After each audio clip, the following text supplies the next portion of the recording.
लग्नाची बेडी या मालिकेच्या 15 मेच्या भागामध्ये आपण पाहणार आहोत। सिंधू ही आजीसाहेबांना भेटायला गेलेली असते आणि ती घरातला झालेला प्रकार सांगते। तेव्हा ते आजीसाहेब बोलतात, सिंधू मला तुझी मदत करण्याची खूप इच्छा आहे, परंतु अशी मदत करता येणार नाही। त्यासाठी माझ्याकडे काहीतरी पुरावा लागेल, त्यानंतरच मी तुझी मदत करू शकेल। आता या क्षणाला तर मी तुझी काहीच मदत करू शकत नाही, आय एम सॉरी। आणि असे बोलल्यानंतर सिंधूचा मात्र खूप मोठा अपेक्षाभंग होतो।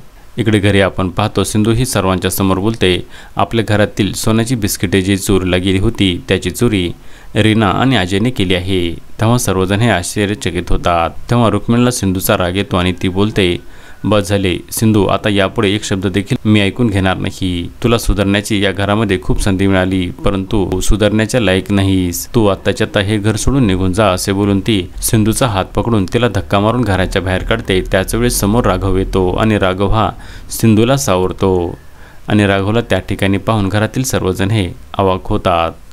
आता पुढे येणाऱ्या भागामध्ये आपण पाहणार आहोत राघव हा कशा प्रकारे घरातल्या चोरीचा शोध लावणार हे पाहणे अतिशय रंजक ठरणार आहे।